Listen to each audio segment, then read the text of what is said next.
Why don't we take the first question here? Zach SG has explained why UBI socialism is bad. By the way, shout out Matt and Jordy. Look at it. They already got the comments up on a visual, pulling it up on the screen. Pretty damn good, right?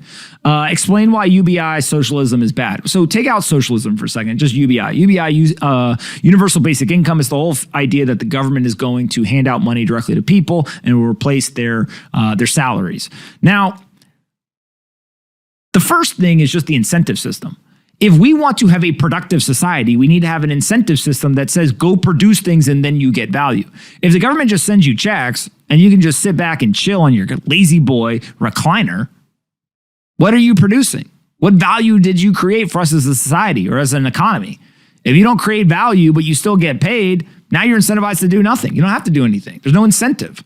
And so naturally you throw off the incentives and it will likely lead to a very unproductive economy and society, and naturally will end up having very long-term negative impact. The second thing is UBI is one of the most inflationary things we could do.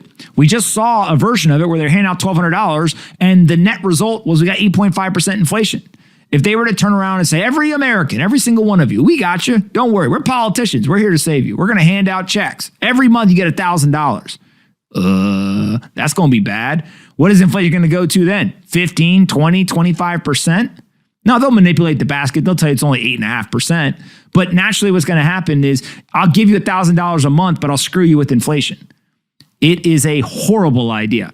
You cannot hand out free money to people for doing nothing because you throw off the incentive system and you also drive inflation through the roof. So that's the first one.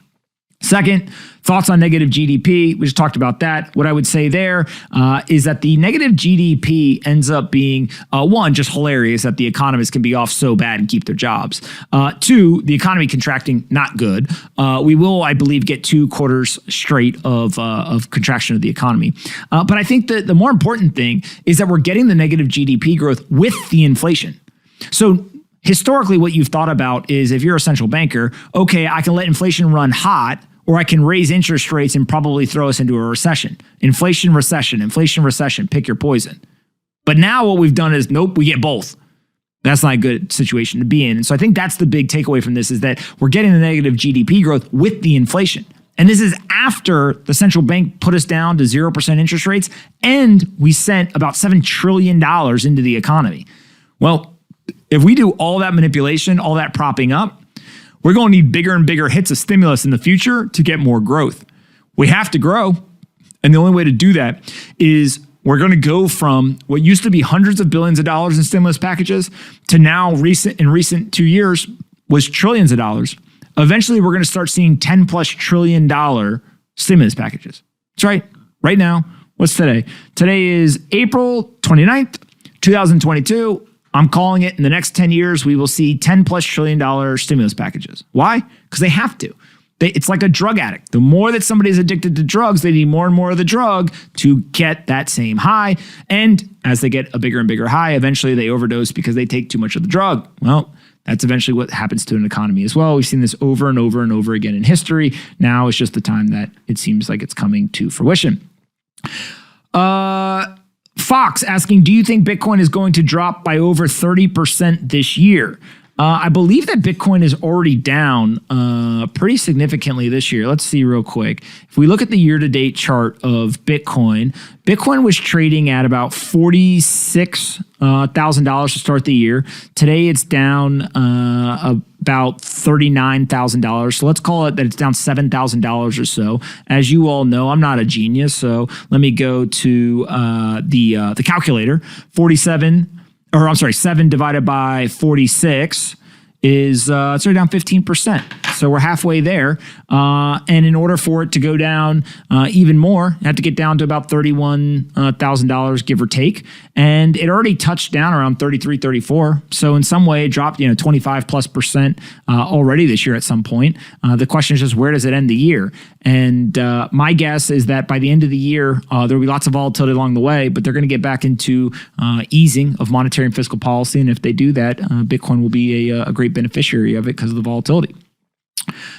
Tim Barnes asking, the next country to have Bitcoin is legal tender. If you think of what countries are most likely to adopt Bitcoin as legal tender, it is countries that need the most help. So the United States is likely to be one of the last countries to adopt Bitcoin as legal tender because the US dollar works pretty well. If I go to the bank, it gives me my money. If I go and I spend my dollar, it usually has about the same value that it had yesterday. And so naturally, the places that have somewhat stable or strong currencies are not going to be incentivized to do this. But the countries that do need to have some sort of new currency, they are incentivized to do it. El Salvador is a great example. It's a dollarized nation. They have no internal or sovereign currency. They use the US dollar. So for them to do it, they're not worried about the dollar or hurting the dollar in the confidence game because it's not their currency. So it made sense for them to do it. So it could be another dollarized nation to go ahead and do it. Also, it could be somebody where their currency has completely failed. My guess, though, is the dollarized nations are going to see that this is an opportunity to, if you can't control the currency yourself that your citizens are using, the next best thing is to use a currency that no one controls. And that's where Bitcoin, I think, comes in. Then if we take a look, who is this? MetaHuman? The question is, though, won't the student loan debt crisis become like the mortgage crisis because they clearly can't pay that back? Government bailout is inevitable. How do we respond? It's potentially. The answer here, though, I think, is just ends up being that student loans aren't the government's problem, right? Like at the end of the day, what you end up seeing is that individuals are going to have to deal with this. But the difference between student loans and the mortgage crisis drove prices of homes up.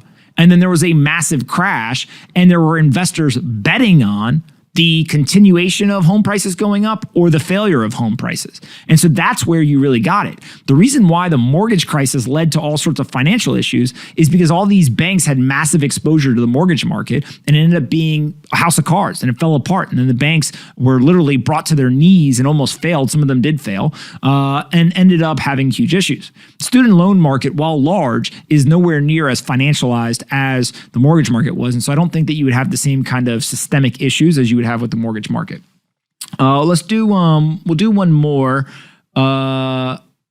Let's say, what are you going to do differently in your personal portfolio? Diamond hand or sell in May, walk away and come back Q3.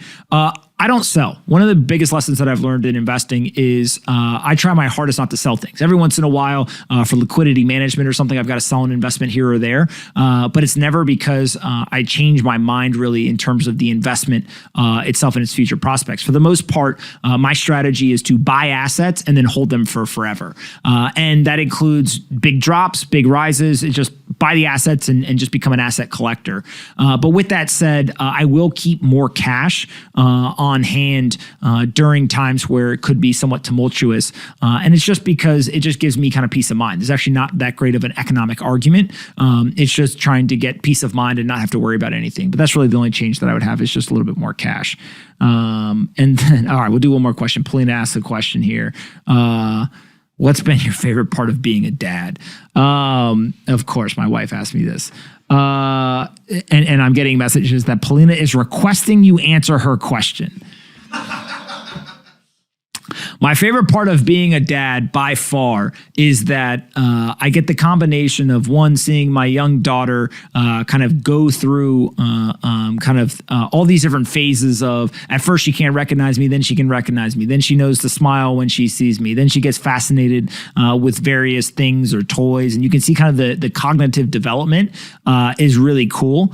But at the same time, I balance that with, at the same time that I'm watching my daughter go through all of that development, and you can just tell that she's kind of becoming more alert, becoming more aware of her surroundings. She's learning. She's going through all of that.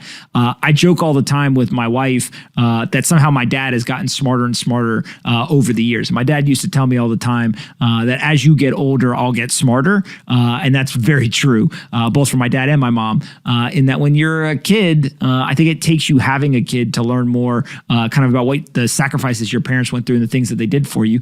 And so once you learn that stuff, you realize like, man, I'm having a ton of fun as a dad. But at the same time, I am more thankful for my parents and everything that they did for me. So I think that's probably the best answer. Hey, you, did you like this video? Great. We make 5 of them a day and post them here on this channel. Make sure you're subscribed, like the video, and see you next time.